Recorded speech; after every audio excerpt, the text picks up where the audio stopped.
जहां भी काला धन पड़ा है, हम सरकार में आते ही एक टास्क फोर्स बनाएंगे।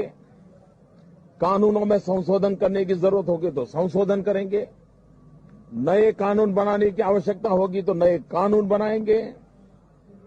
विश्व के जिन जिन देशों में जहां टैक्स हेवन है, जहां ये पैसे पड़े हैं, उससे जानकारी लेंगे, एक एक पाई हम वापस लाएंगे और ये जो पैसे वापस आएंगे उसमें से 5 पैसे 10% अमाउंट जो लोग ईमानदारी से देश को टैक्स देते हैं और विशेष करके जो सैलरी वाले लोग हैं, उनको बेचारे को कोई चारा नहीं है, उनका तो इनकम तो यूं ही कट जाता है, उनको गिफ्ट के रूप में उसमें से 5% 10% मैं वापस दूंगा।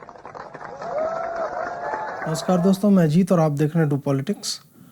बजट को लेकर चर्चा करेंगे और उसमें भी खास करके उस विषय पर जो अभी काफ़ी एक हॉट डिस्कशन का टॉपिक बना हुआ है, और वो टॉपिक है कि किसानों को जो सब्सिडी दी गई है और ख़ास करके राइस प्रोक्योरमेंट के लिए और एमएसपी के लिए, वो लगभग 2.3 लाख करोड़ है। और उसके इतर जो एक एक्सपेक्टेशन थी कि पिछले 2 सालों से टैक्स पेयर्स के साथ जो एक लगातार उन पे जो बर्डन बढ़ता जा रहा है, उनको किसी भी तरह की रिलीफ नहीं मिल रही है, राहत नहीं मिल रही है, तो उनको हो सकता है सरकार कुछ फ्रीडम दे, कुछ और चॉइस दे, लेकिन वैसा हुआ नहीं। जब हम टैक्स की बात करते हैं, और मैं ख़ास करके इनकम टैक्स की बात कर रहा हूँ, उसमें भी कॉरपोरेट टैक्स नहीं, क्योंकि वो एंटिटी देती है, इंडिविजुअल नहीं देता है, व्यक्ति नहीं देता है, संस्थाएं देती है। इनकम टैक्स जो होता है, जो मैं या आप जो भी प्राइवेट सेक्टर में या गवर्नमेंट सेक्टर में काम करने वाले लोग हैं, उनकी सैलरी से महीने भर काम करने के बाद जो कमाते हैं उसके ऊपर एक टैक्स लगता है। और ऐसा टैक्स फाइल करने वालों की संख्या लगभग 6 करोड़ है।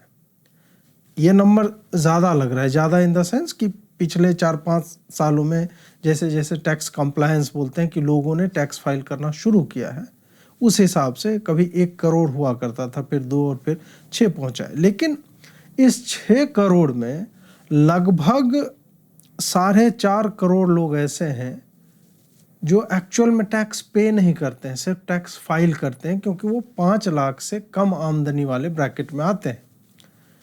5 लाख से ऊपर जो आमदनी होती है, जो एक्चुअल में टैक्स पे करते हैं, वैसे लोगों की संख्या मात्र 1.5 करोड़ है। ऑलमोस्ट 1 से 1.25% भारत राष्ट्र के 1 से 1.25% जनसंख्या जो है, उतनी ही वस्तुतः इनकम टैक्स पे करती है। और ये कलेक्शन जो होता है, डायरेक्ट टैक्स का कलेक्शन में लगभग 45-46% होता है। 45-46% किस चीज़ का? डायरेक्ट टैक्स में जो मैंने आपको बताया कि कॉरपोरेट्स जो टैक्स डायरेक्टली पे करते हैं उसका हिस्सा, और इनकम टैक्स जो इंडिविजुअल्स पे करते हैं उसका हिस्सा, ये दोनों मिला के अगर 100 रुपये होंगे तो 45 रुपये सिर्फ ये 1.5 करोड़ लोग जो इनकम टैक्स पे करते हैं वो करते हैं। अब समस्या ये है कि लोग कहेंगे कि हाँ ठीक है, इनकम है, उस पर टैक्स लग रहा है, तो इसमें चिंता की क्या बात है, पूरे दुनिया में लगता है। बिल्कुल लगता है। इसमें एक जो समझने वाली बात यह है कि भारत एक बहुत बड़ा विशाल देश है, और यहाँ का टैक्स का जो है 30% वाले ब्रैकेट में ख़ास करके उसमें बहुत ही कम लोग हैं, और वो बहुत ही ज़्यादा टैक्स देते हैं। मतलब एक कलेक्शन के हिसाब से देखा जाए, वो ऑलमोस्ट उतना देते हैं जितना प्राइवेट कंपनीज मिलके देती है। तो आप देखिए, प्राइवेट कंपनीज को हम वेल्थ क्रिएटर्स की तरह देखते हैं कि इनसे जॉब होता है और वो टैक्स देते हैं, फिर इंफ्रास्ट्रक्चर क्रिएट होता है। दूसरा है ये इंडिविजुअल्स जो लगभग मतलब 45-55 टाइप का रेशियो है, उतना देते हैं। अब इतना टैक्स देने के बाद, ये तो डायरेक्ट टैक्स हुआ कि मैंने दिया है, उसके बाद ये डबल टैक्स एक तरह से देते हैं ऐसे इंडिविजुअल जिन्हें बाद में सामान जो भी खरीदना होता है उस पर भी टैक्स देना होता है। मतलब मैं 100 रुपये कमाता हूँ, 30 रुपया मेरा कट गया, 70 बचा, 75 बचा, 80 बचा, जिस भी ब्रैकेट में आप आते हैं, उसके बाद आपको टैक्स नहीं लगना चाहिए, क्योंकि बाकी लोगों को तो नहीं लगता। जो ना कमा रहे हैं ना सरकार को टैक्स दे रहे हैं। ठीक, अब बाकी लोग जो है वो अगर कार खरीदने पे टैक्स दे रहे हैं, घर खरीदने पे टैक्स दे रहे हैं, तो उनका समझ में आता है क्योंकि वो बाकी टैक्स नहीं देते हैं। लेकिन जो मैं ऑलरेडी 80 रुपये साल में जो है बचा रहा हूँ, 20 रुपये सरकार को मैंने दे दिया, जिससे आप कहते हैं कि सड़कें बन रही, हॉस्पिटल बन रहे हैं, अस्पताल बन रहे हैं, वो सिर्फ मेरे लिए नहीं बन रहे हैं, वो 130 करोड़ लोगों के लिए बन रहे हैं। अब मैं इस 80 में से भी जब मैं कार खरीदता हूँ, घर खरीदता हूँ, सब्जी खरीदता हूँ, सब पे जीएसटी लगता है, उसमें फिर जाता है। उसके बाद मैं अगर इंश्योरेंस लेता हूँ मेडिकल, उस पर 18% जीएसटी है। आप जब ये देखते जाएंगे, प्रीमियम जो आप खरीदते हैं मेडिकल का, उसमें आपने मान लीजिए कि 25 लाख का, 30 लाख का दिया और 70-80 हज़ार आपका अगर प्रीमियम आता है, उसमें जीएसटी लगता है और वो आपको पे करना होता है। तो इस तरह से एक तरह जो टैक्स देते हैं वो डबल टैक्स दे रहे हैं। मतलब हम ईमानदार भी, हम सत्यनिष्ठ भी हैं, हम सरकार को अपना पैसा भी दे रहे हैं, उसके बाद भी हमें रिलीफ नहीं मिल रहा है। अब पिछले 2 सालों में जो कहा गया कि मार्केट जो है ख़राब चल रही है, लोगों को वैक्सीन मिल रहा है, मैं ही ये तर्क देता हूँ, अभी भी तर्क दे रहा हूँ, वेलफेयर स्टेट होना चाहिए। लेकिन क्या ऐसे रास्ते हैं जिससे आप जो वास्तव में टैक्स दे रहा है, जिसके लिए आप सिर्फ संसद भवन में खड़े होकर तालियां बजवा देते हैं कि हाँ हाँ हाँ मैं टैक्स दाताओं का आभार प्रकट करना चाहूँगी, तो आभार का क्या करें, उसका अचार बनाएं। सिर्फ आभार प्रकट करके क्या होगा? ये आभार प्रकट करना नहीं है, ये पेनलाइज करना है। आज के समय में अगर आप 10 लाख कमाने वालों को, और ये लोग कौन है? ये गांव में रहने वाले तो लोग हैं नहीं, ये शहरों में रहते हैं, उनका कॉस्ट ऑफ लिविंग अधिक है। 5 लाख जो कमा रहा है वो मेट्रो सिटी तो छोड़िए, मतलब इंडिविजुअल की मैं बात कर रहा हूँ, अगर वो शादीशुदा हो जाएगा तो संभव ही नहीं है कि वो एक डिसेंट जीवन जी सके। वो हर तरफ से अपने हाथ पांव समेट के किसी तरह अपना जीवन यापन करता है, जो 5 लाख से कम है। 10 लाख 1 लाख अगर आप नहीं कमा रहे हैं तो एक परिवार को पालना, अपने बच्चे को ढंग के स्कूल में एजुकेशन देना, कहने का तो ठीक है कि आपने सरकारी स्कूल इतने, लेकिन उसमें क्या पढ़ाई होती है? कोई भी थिंकिंग इंडिविजुअल जो टैक्स देता है, जो थोड़ा भी अवेयर है, वो सरकारी स्कूल में बच्चों को नहीं पढ़ाना चाहता। और ऐसे सरकारी स्कूल कितने हैं? नवोदय विद्यालय, सैनिक स्कूल और इस तरह के कुछ केंद्रीय विद्यालय, इनको छोड़ दिया जाए, उनकी फीस देखिए। दिल्ली में आपके बच्चे को एडमिशन नहीं मिलेगी। तो ऐसे लोगों के लिए 10 लाख भी अगर टैक्सेबल है तो बहुत बड़ा दुर्भाग्य है एक तरह से। वो लोग अपना जीवन ढंग से जी नहीं पाएंगे। एक जो डिबेट अभी चल रहा है, और ख़ास करके मैंने किसानों वाला जिक्र किया था कि लगभग 2.3 लाख करोड़ जो है उतना दिया गया और देना चाहिए। आप कहेंगे कि किसान को तो देना चाहिए, अन्नदाता है, अन्न उपजाते हैं, ठीक है, मैं भी किसान का ही बेटा हूँ, मैं जानता हूँ। यूरिया में, डीएपी में, पोटास में, ये सब में खाद जो खरीदते हैं, उर्वरक, उस पर सब्सिडी होनी चाहिए। छोटे किसान जितने हैं वो तो हैंड टू माउथ है एक तरह से, उनकी स्थिति श्रमिकों से भी ख़राब होती है। वो बस चूँकि छोटा सा उनका प्लॉट है खेती करने के लिए तो वो कर पाते हैं खेती, यहाँ तक ठीक है। लेकिन जब आप चंद लोगों के डिमांड को देख के आप झुकते हैं, और झुकते क्यों हैं? क्योंकि वो वोट बैंक है, आपको डर लगा रहता है। आप कहने के लिए ठीक है कि 56 इंच का सीना है, लेकिन हमने देखा कि कैसे आंदोलन जीवी जो है वो किसान साथी हो जाते हैं, और फिर आप फर्जी का कहते हैं कि राष्ट्र हित में हमने फैसला लिया, जबकि वो पार्टी हित में फैसला था। ठीक है, आपको चुनाव जीतना है, लेकिन राष्ट्रहित जैसे शब्दों का प्रयोग मत कीजिए। ये जो है बिल्कुल एक धंधेबाजी की तरह है। जब आप धंधे पे उतर आते हैं ना सेवा की जगह, तब आप इस तरह से एक्सप्लॉइट करते हैं जनभावनाओं को, जो आपके साथ सिर्फ इसलिए है क्योंकि आप में उनकी आस्था थी और उनके पास जो दूसरे विकल्प मौजूद हैं वो उस तरह के नहीं है। अगर वो आ जाएंगे तो उनके अपने अस्तित्व पे ही खतरा जो है बना रहेगा।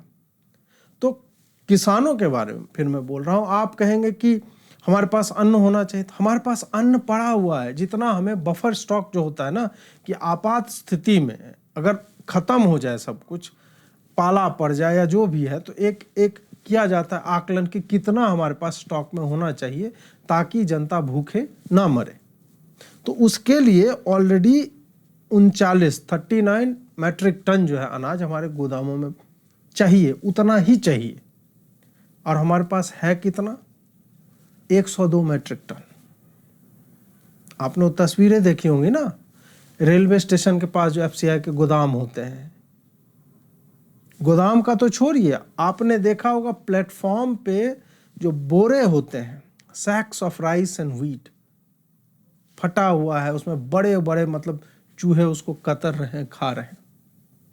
ये अन्नदाताओं के द्वारा उपजाया हुआ वो अनाज है जिसका लगभग 70% सिर्फ 2 राज्यों से सरकार खरीदती है एमएसपी देके, और वो लोग ही सबसे ज़्यादा उपजाते हैं। उनकी लॉबी इस तरह की, आप देखिए 1 साल भर आंदोलन चला और सरकार को घुटनों पे झुकाया और संसद से बिल वापस करवाए। ये चंद लोग हैं और ये बहुत ही ज़्यादा समर्थ किसान हैं। इनकी प्रॉपर्टी, इनका खर्चा और इनका रहन सहन, मतलब आप देख के दंग रह जाएंगे, वो करोड़ों में होती है इनके पास की संपत्ति। उस पर टैक्स नहीं लगता। वो एक ही तरह की फार्मिंग करते हैं, एक ही चीज़ उपजाते हैं और सरकारों को विवश करते हैं कि वो खरीदे। फिर मंडी का पूरा सिस्टम है। बजट में इनके लिए भी लगातार जो है सब्सिडी दर सब्सिडी दी जा रही है। अब देखिए, मैं किसानों के विरुद्ध नहीं हूँ, लेकिन जब मैं टैक्स दाताओं के, करदाताओं को देखता हूँ, वो किस तरह से एक विकृत जीवन शैली, एक तरह से आप कह सकते हो, जीने को विवश है। और दूसरी तरफ ये लोग हैं जो छोटे किसानों को जिन कानूनों से लाभ पहुंचने वाला था, उन कानूनों को इन्होंने वापस करवा दिया। सरकार ने वापस किया और उसके बाद अब सब्सिडी दी रहे। और लोगों में क्या एक भावना अभी खास करके चली हुई है कि आपने रिवॉर्ड किया है, एक तरह से रिवॉर्ड किया है किनको? दंगाइयों को, उन लोगों को जिन्होंने बैरिकेड पे हाथ काट के, कलाई काट के लाश लटका दी थी, उन लोगों को जिनके कारण हजारों करोड़ रुपए का नुकसान हुआ है भारत की अर्थव्यवस्था को, क्योंकि ट्रकों की आवाजाही, लोगों की आवाजाही, ये सब जो है बंद हो गई थी, चाहे शाहीन बाग हो या किसान आंदोलन हो, दोनों में। तो जब आप ऐसे लोगों को सब्सिडी देते हैं और ऐसे लोगों के एमएसपी वाले बात पे अटक के, जितना रिक्वायरमेंट है उसका 2 गुना ऑलरेडी सड़ रहा है, 2 गुना उसके ऊपर का, मतलब 1 है और आपके पास 3 है, 1 चाहिए और 3 है आप, तब तो हमें देखना पड़ेगा ना कि आप किसानों को जो है, मतलब उन किसानों तक लाभ नहीं पहुंचा रहे हैं जिनको पहुंचना चाहिए, बल्कि उन बड़े किसानों को, उन ब्लैकमेलरों को, जो आते हैं ना बड़ा बड़ा डीजे लगा के ट्रैक्टर में आया था और जिन्होंने लाल किले पे हमला किया था, आपने वस्तुतः उन लोगों को रिवार्ड किया है। और बातें हैं किसानों को लेके और करदाताओं के विज़ावी जब हम एक दूसरे के सामने रखते हैं, तब कि किसानों पे टैक्स नहीं लगता, चाहे वो कितना भी बड़ा किसान हो, उस पर टैक्स नहीं लगेगा, इनकम टैक्स नहीं देना होता उसको। और दूसरा, उसको सब्सिडी मिलेगा ही, उसको जितनी सब्सिडी, मतलब जितनी योजना है उसका लाभ ले सकता है। उसमें कोई सीलिंग नहीं बनाई है सरकार ने, कोई कैप नहीं लगाया है कि 10 एकड़ से ज़्यादा ज़मीन जिसकी है या जिसकी आमदनी, मान लीजिए कि अब आपने 5 लाख तक पे क्या हुआ है ना, ठीक है, वो किसान है, 10 लाख पे आप कर दो कि 10 लाख से ऊपर जो कमा रहे हैं उस पर टैक्स लगेगा, उनका एक ब्रैकेट डिसाइड कर दो।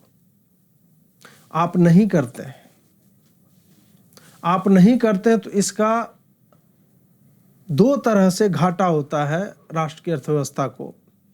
पहला तो ये कि वो एक ही तरह के अन्न अनाज उपजाते रहते हैं जो उन्होंने सुनिश्चित करवा लिया है अपने शक्ति के माध्यम से, अपने मतलब कि हम भीड़ बना के कहीं भी पहुंच जाएंगे, उस माध्यम से सुनिश्चित करवा लिया कि हमारा तो खरीदना ही पड़ेगा। और दूसरा, जिसका टैक्स आपको प्राप्त हो सकता था उसकी कोई संभावना नहीं है, अब आप उसको टैक्स नहीं कर सकते हैं। किसानों की आवश्यकता है इस देश को, हर देश को चाहिए, और कहीं भी मतलब जो बड़े राष्ट्र हैं वहाँ हर जगह किसानों को हैवी सब्सिडी दी जाती है, क्योंकि अंततः मैं ये कलम नहीं खाऊंगा, ये आईपैड नहीं खाऊंगा, ये कपड़े नहीं खाऊंगा, या सोना चांदी या ट्रक नहीं खाऊंगा अनाज ही। तो जब अनाज ही खाऊंगा, ये तो बेयर मिनिमम चीज़ है, ये हमारी आधारभूत आवश्यकता है जीवन जीने के लिए। तो उसके लिए आपको सुनिश्चित करना पड़ेगा कि राष्ट्र में जितने संसाधन हैं, जितनी उपजाऊ धरती है, उसमें से अनाज उपजे और वो प्रोसेस होके अलग अलग तरीके से हमारे घरों में, हमारे रसोई तक वो पहुँचे। इसलिए हम किसानों को हमेशा सब्सिडी देते हैं, वो आवश्यक है। लेकिन हमें अब, अगर हम कृषि व्यवस्था को ट्रांसफॉर्म करना चाह रहे हैं और हम करदाताओं को ओवरबर्डन नहीं करना चाहें, क्योंकि अब आपने एक दिया कि नहीं, क्रूड का दाम जो है कम हो गया था, और मतलब तरह तरह के ऐसे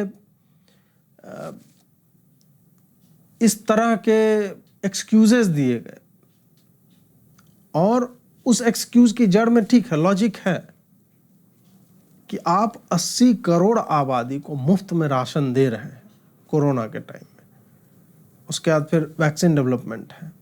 तो आपने क्रूड ऑयल से, ये जो पेट्रोल प्रोसेस्ड हम लोग बनाते हैं, पेट्रोल और डीजल, उस पे जो एक मतलब एक्साइज ड्यूटी और तरह तरह के कर लगते हैं उस पे, उससे आपने इकट्ठा किया, खूब पैसे आपने इकट्ठा किए, जितना चाहिए था उससे शायद ज़्यादा एक्सीडेड योर एक्सपेक्टेशंस।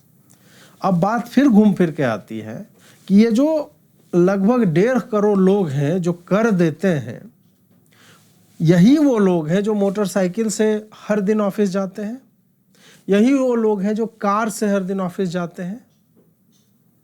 तो जब इसका दाम बढ़ेगा, या अगर वो पब्लिक ट्रांसपोर्ट या प्राइवेट ट्रांसपोर्ट जो बड़े बड़े हैं, बस हो गया, ट्रेन हो गया, इससे जाते हैं, मेट्रो से जाते हैं, तो इनका भी टिकट का भी प्राइस तो फ्लक्चुएट करता है, वो भी तो एक तरह से। और फिर उसी पे जब सामान रख के आता है, पेट्रोल का दाम बढ़ेगा तो इन्फ्लेशन मतलब बढ़ता है, महंगाई बढ़ती है, और वो खरीदता कौन है? जिसकी परचेजिंग पावर है, वो अधिक खरीदता है, वो अधिक स्पेंड करता है।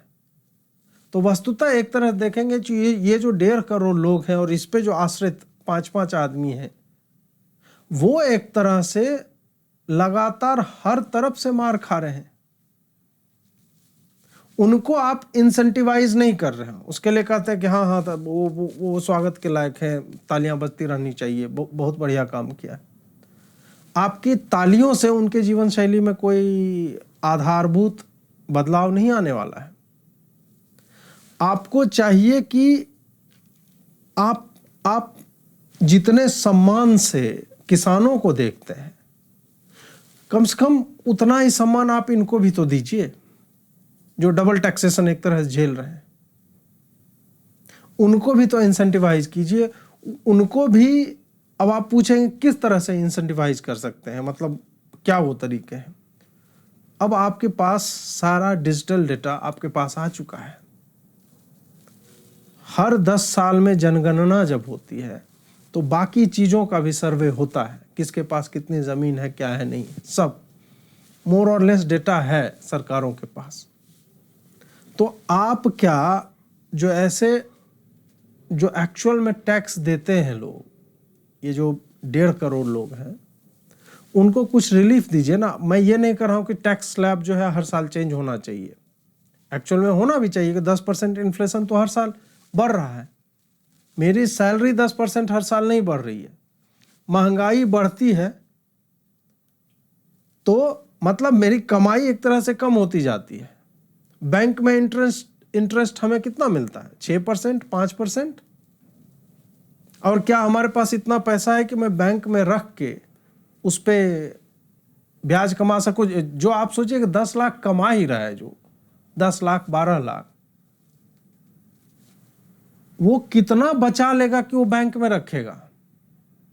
गाड़ी खरीदेगा, बच्चे होंगे, उसके एजुकेशन है, मेडिकेशन है, ये सारी चीजें हैं, और उसे ढकेल ढकेल के सरकार कोने में ले जा रही है।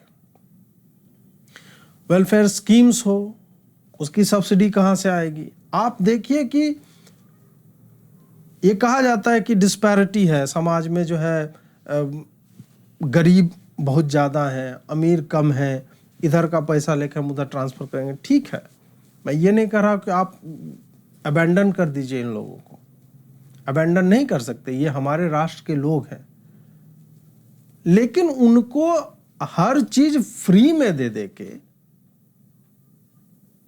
अभी ठीक है कोरोना के समय में ये हुआ, लेकिन कोरोना के पहले भी तो 1 रुपये में दाल और 2 रुपये में चावल और इस तरह की चीजें चल रही थी। नरेगा के थ्रू आपने जो है उनको गारंटी कर दिया है इनकम इतना मिलेगा ही। जाके ये लोग जो योजनाएं बनाते हैं नॉर्थ और साउथ ब्लॉक से, उनको जाके देखना चाहिए, पता करना चाहिए कि उनकी दी गई योजनाओं की स्थिति क्या है जमीन पे, और उसका ग्राम पंचायत की अर्थव्यवस्था पे कितना गलत प्रभाव पड़ रहा है। गांव में अब श्रमिक नहीं मिलते, खेत में गेहूं काटने के लिए लोग नहीं मिलते, बुआई के सीजन में श्रमिक नहीं मिलते। क्यों? क्योंकि आपने उनको फ्री में पैसा देना चालू कर दिया है कि इतना रुपया तुम्हें मिलेगा ही, और उसके इतर उसको जो खरीदना है वो भी बहुत सस्ते दर पे उपलब्ध है। मतलब दाल चावल और गेहूं की मैं बात कर रहा हूं, तो उसका पेट भर रहा है, उसके बच्चे को मिड डे मील मिल जा रहा है, और उसे साल भर में एक तय पैसा, जो अब कोई बिचौलिया नहीं खाता, सीधा डायरेक्ट बेनिफिट ट्रांसफर स्कीम के तहत उसके अकाउंट में जाती है।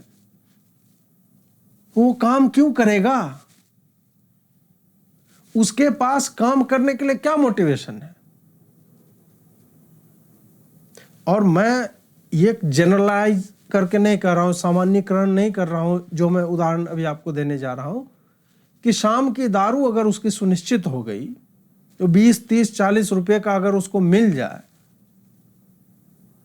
घर में अनाज बन ही रहा है, उसके बच्चे जो है सरकारी स्कूल में जा रहे हैं या फिर नहीं जा रहे हैं, कहीं मिड डे मील मिल ही रहा है, यूनिफॉर्म मिल ही रहा है, 1-2 कपड़ा मिल जाता है, तो जिसकी रिक्वायरमेंट ही इतनी थी, और आपने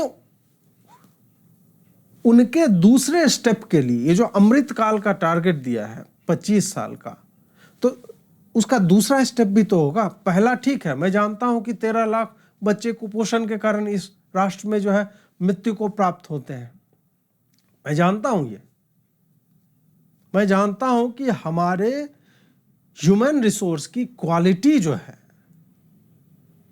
गुणवत्ता कि आपके पास अगर रिसोर्स है, आप सोना अगर निकाल रहे हैं, मिनरल कुछ निकाल रहे हैं, तो उस ओर में, उस अयस्क में खनिज की प्रतिशतता कितनी है, वो वायबल है कि नहीं, उससे आप कुछ निकाल सकते हैं, कॉस्ट इफेक्टिव है कि नहीं, आपको ये भी देखना होगा। तो ये जो कमजोर ह्यूमन रिसोर्स जो हम बोल रहे हैं कि नहीं 55% जो हमारा जनसंख्या यंग है और ये है वो है, यंग तो है, लेकिन क्या वो सक्षम है? तो आपने कहा कि ठीक है, उसको सक्षम बनाने के लिए हम ये सब्सिडी देंगे, वो सब्सिडी देंगे, फलाना ढिमका सब देंगे, दिया भी आपने। आपके पास फ्यूचर क्या है प्लान उसके लिए? आपने कोई ये आजादी का अमृत महोत्सव जो 75वें साल में होगा और अमृत काल जो आपने 100वें साल तक के लिए दिया है 25 साल, उसका विजन क्या है? उसमें इस पर्टिकुलर पार्ट का विजन क्या है कि मेरे जैसे टैक्स दाताओं की, करदाताओं से जो पैसे लिए जाते हैं, जो वेल्थ क्रिएटर्स पैसे देते हैं आपको, जो हम इनडायरेक्ट टैक्स के माध्यम से आप तक पैसा पहुंचता है, आप इंफ्रास्ट्रक्चर क्रिएट कर रहे हैं, सब हो रहा है, उसके बाद आप जो है माइनॉरिटी स्कॉलरशिप दे रहे हैं, वो ऑलरेडी संविधान के मतलब मूल भावना के खिलाफ है। आप रिलीजन के बेस पे डिस्क्रिमिनेशन कर रहे हैं। अल्पसंख्यक है तो क्या वो पिछड़ा भी है? आपको ये देखना पड़ेगा ना। जब आप धर्म के आधार पे सबसे ज्यादा स्कॉलरशिप्स दे रहे हैं तो ये तो एकदम विशुद्ध भेदभाव है। तो जब इतनी चीजें आप एक तरह से देते हैं तो उसका दूसरा चरण क्या है? आप उसको कहां ले जाना चाहते हैं? उसके लिए क्या आप कर रहे हैं? क्या आप स्किल्स प्रोवाइड कर रहे हैं? राज्य के स्तर पे तो मैं जानता हूं कि योगी जी के यहाँ पे स्किलिंग का बहुत अच्छा हो रहा है। 1 डिस्ट्रिक्ट 1 प्रोडक्ट करके है और 18 ऐसी जातियां हैं जिसको आइडेंटिफाई किया गया, और शायद हो सकता है 18 ज़्यादा हो, कि उनको मदद करने के लिए उत्तर प्रदेश सरकार ने ऐसी योजनाएं बनाई कि नाई है तो आपकी स्किलिंग की जाएगी, आपको इक्विपमेंट भी दिया जाएगा। आप कुम्हार हैं तो सोलर चाक उनको दिया जा रहा है, इस तरह दिया। तो ये हुआ ना, ये हुआ कि आप मछली मारना सिखा रहे हैं, मछली फंसा के उसको बना के प्लेट में नहीं दे रहे हैं।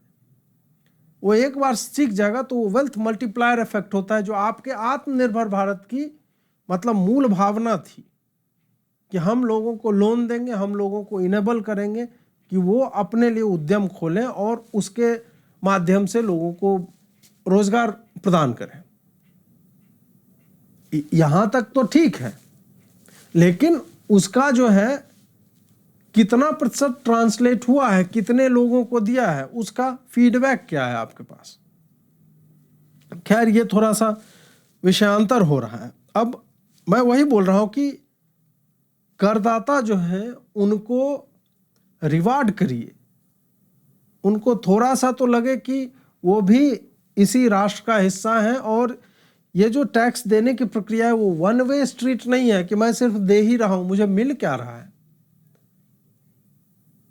इतना विशाल देश है, मैं सब समझता हूं कि पैसा कमाने वाले कम हैं, खाने वाले अधिक है, सब समझता हूं, लेकिन फिर भी यहाँ स्कोप है कि आप उनको कहीं कहीं इंसेंटिवाइज कर सकते हैं। जैसे वो घर खरीद रहे हैं तो उसका टैक्स माफ कीजिए, कार खरीद रहा है ऐसे लोगों का टैक्स माफ। आपके पास तो डेटा है ना पैन कार्ड में, किस आदमी ने, वो अपना पैन नंबर दे और उसकी अपने आप एलिजिबिलिटी वहीं पे साइट पे डिसाइड हो जाए ऑनलाइन कि ये टैक्स जो है ये ऑलरेडी पे कर चुका है एक बार, तो ये कितना टैक्स इस पे दे। कार खरीदे, हवाई यात्रा अगर कर रहा है तो उसके टिकट पे उसको जो है टैक्स जो आप लेते हैं वो हटाइए। मेडिकल का वो प्रीमियम भर रहा है तो वो आपका आयुष्मान भारत तो ले नहीं रहा है, वो ले रहा है किसी प्राइवेट कंपनी का प्रीमियम, तो उसमें उसको आप रिलीफ दे सकते हैं। तमाम चीजें हैं। अगर वो कोई होटल में जा रहा है, पर्यटन पे जा रहा है, तो आप इन सब जगहों पे उसे इंसेंटिव्स दे सकते हैं ताकि उसे लगे कि हाँ मैं टैक्स दे रहा हूँ, इसका थोड़ा बहुत लाभ तो मुझे मिल ही रहा है। बाद में ठीक है, ये सब समझाने के लिए हम कह सकते हैं कि हाँ आप नहीं कमाओगे, मिडिल क्लास ही पिसता है, हॉस्पिटल तो हम सब यूज करते हैं, बिल्कुल करते हैं, हॉस्पिटल यूज करते हैं, सड़क पे हम चलते हैं, और मेरे सिर्फ एक आदमी के टैक्स के पैसे से वो सड़क नहीं बनी है, मैं जानता हूँ। ये मैं जानता हूँ कि मुझसे पहले के जो लोग थे उन्होंने पैसे दिए, और मेरे बाद जो आएंगे वो भी पैसे देंगे। सरकार जैसे 6-7% फिस्कल डेफिसिट पे चल रही है, तो ये बोरो कहाँ से हो रहा है पैसा? ये कैसे मैनेज होगा? ये वित्तीय घाटा जो है हमारी आने वाली पीढ़ियां देगी, वो अगले साल देगी। तो आज जो सड़क बन रही है उस पे पैसा मेरे फ्यूचर जनरेशन का भी है लगा हुआ, जो फिस्कल डेफिसिट को कम करके एक समय आएगा जब 1-2% पे जो होना चाहिए ऑप्टिमम डेफिसिट उतने पे आएगा।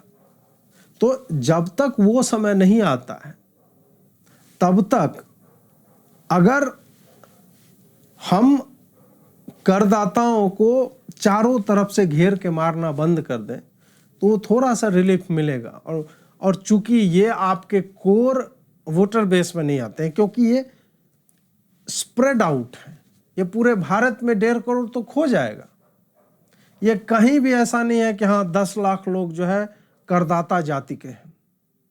अगर करदाताओं की एक जाति हो जाती तो हो सकता है सरकारें सुनने लगती। जो कंप्लायंट है उसको एक तरह से परेशान किया जा रहा है, या आप न्यूट्रल हैं। इंडिविजुअल टैक्स पेयर्स हैं, उनका जो ब्रैकेट है 30% टैक्स का, वो कॉरपोरेट टैक्स जो मैक्सिमम जो कॉरपोरेट टैक्स रेट है उससे ज़्यादा है। मतलब आप सोचिए कि बड़ी कंपनियां जो पैसे देने में सक्षम हैं वो इंडिविजुअल से कम टैक्स पे करती हैं। एक लॉजिक आता है कि मिडिल क्लास के लिए इंफ्रास्ट्रक्चर बन रहा है। नहीं, मिडिल क्लास के लिए इंफ्रास्ट्रक्चर नहीं बन रहा है, वो गरीबों के लिए बन रहा है, अमीरों के लिए भी बन रहा है, सारे लोग उस पर चलते हैं। मिडिल क्लास हो सकता है सरकारी बस में 200 रुपये की टिकट लेके चढ़ता होगा, और अपर क्लास जो है वो जो है लैम्बोर्गिनी, फरारी या जो भी है इनोवा और इससे चलता होगा। यही अंतर है। यूज तो सब करते हैं, हॉस्पिटल बने, स्कूल बने, ऐसे प्रतिष्ठान बने मतलब हायर एजुकेशन के, तो उसमें उनके भी बच्चे जाते हैं, सबके जाते हैं। तो ये कहना लोग बंद कर दें कि मिडिल क्लास के लिए इंफ्रास्ट्रक्चर बनता है या टैक्स पेयर के लिए ही बनता है, जिसको मतलब इंटरचेंजेबली यूज किया जाता है कि जो टैक्स देते हैं वो मिडिल क्लास है। नहीं, सारे लोग टैक्स देते हैं। हाँ, मिडिल क्लास फैमिलीज जो हैं वो एक तरह से, और ख़ास करके जो सैलरीड फैमिलीज हैं उनका हिस्सा थोड़ा मिडिल क्लास में ज़्यादा बनता है, जो डायरेक्ट पे करते हैं। बट दोनों एक दूसरे का पर्याय नहीं है, क्योंकि जो किसान परिवार हैं वो भी मिडिल क्लास में आते हैं, जो टैक्स नहीं देते हैं, जो दुकानदारों के परिवार हैं वो भी आते हैं उसी में। सरकार जो है एक्साइज ड्यूटी कलेक्ट करती रही। जब $60 पर बैरल क्रूड का दाम था, 90 तक पहुंच गया, करती रही। आपके पास इतना पैसा था कि आप इस समय में, जबकि लोगों के वेतन घटे हैं, लोगों की नौकरियां गई हैं, इससे इनकार नहीं है, ये कोई डिनाई नहीं कर सकता कि लोगों की नौकरियां गई हैं। अब धीरे धीरे मार्केट ओपन होना शुरू हुआ है तो हो सकता है उनको वापस मिल जाएगा, बट 2 साल में नुकसान तो हुआ ना उनका भी।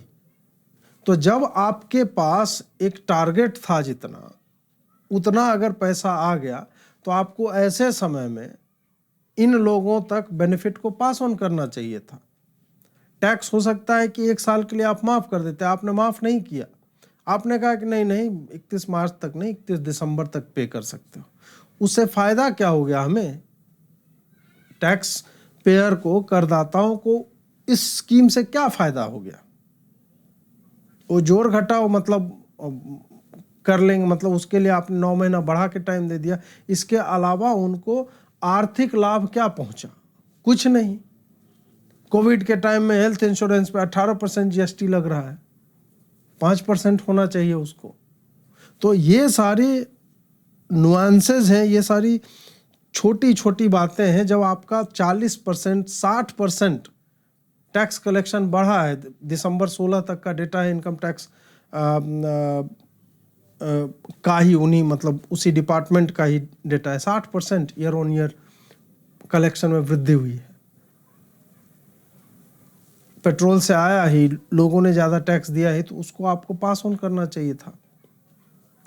अगर आप कॉरपोरेट्स की बिजली का लोन माफ़ कर सकते हैं, उनके ऊपर टैक्स जब ज़्यादा हो जाता है, आप उनको जो है एक पेनल्टी से बचाना चाहते हैं। आप कहते हैं कि हम आपको सुरक्षा दे रहे हैं, आप आइए डिक्लेयर कर दीजिए तो हमसे ये नहीं लेंगे, पेनल्टी नहीं ली जाएगी। किसानों की लोन माफ़ी होती ही है, सब इलेक्शन के कारण होता है, उसका और कोई रैशनल नहीं है, मतलब कोई तर्क नहीं। हाँ, जिस क्षेत्र में किसान आत्महत्या कर रहे हैं या जहाँ पे, और वो कौन किसान है? छोटे किसान है। आप जब लोन माफ़ी करते हैं तो सबकी करते हैं। तो ये सारी बातें जो हैं, अगर सरकार नहीं देखेगी, सरकार इसको नहीं समझेगी और लोगों का पक्ष सरकार नहीं जानेगी, तो ये आप भले 25 साल का अमृतकाल और ये सब कर दें, कोविड की मार झेलता ये जो मध्यम वर्ग है और ये करदाताओं का एक ब्रैकेट जो है, उसको ना तो फ्री का राशन मिला है, ना मुफ्त में इलाज हो रहा है उसको कोई प्राथमिकता कहीं नहीं दी जाती है, जबकि वो टैक्स देता है। और उसकी समस्या यह है कि वो भीख भी नहीं मांगता सड़क पे बैठ के, क्योंकि ये जो ब्रैकेट ऑफ इंडिविजुअल्स हैं, उनके लिए जो कुछ है छोटी बहुत, वो उनका आत्मसम्मान ही है, वो आत्मगौरव ही है। तो जो वीडियो मैंने आपको शुरू में दिखाया कि सरकार ने बोला कि हाँ हम काला धन लाएंगे और 5% जो है हम करदाताओं को दे देंगे, 7-8 साल हो गया मोदी जी।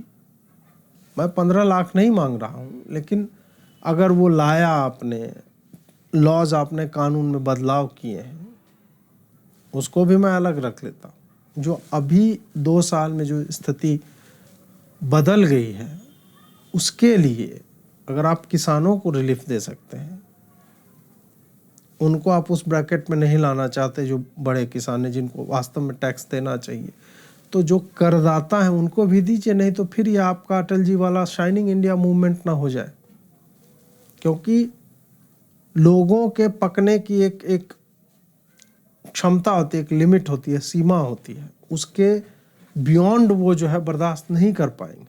और मैं जानता हूँ ऑब्वियसली अब कुछ लोग कहेंगे क्या आप मोदी जी से ज़्यादा जानते हैं? नहीं, मैं मोदी जी ज़्यादा क्यों जानूंगा? मैं सिर्फ अपनी पीड़ा या अपने जैसे लोगों की पीड़ा यहाँ पे व्यक्त कर रहा हूँ। आशा है आपको वीडियो से कुछ जानकारी मिली होगी। अगर आपको अच्छा लगा तो इसे बढ़ाइए, लाइक शेयर और सब्सक्राइब कीजिए और हमारा समर्थन, आर्थिक सहयोग करते रहिए। बहुत बहुत आभार।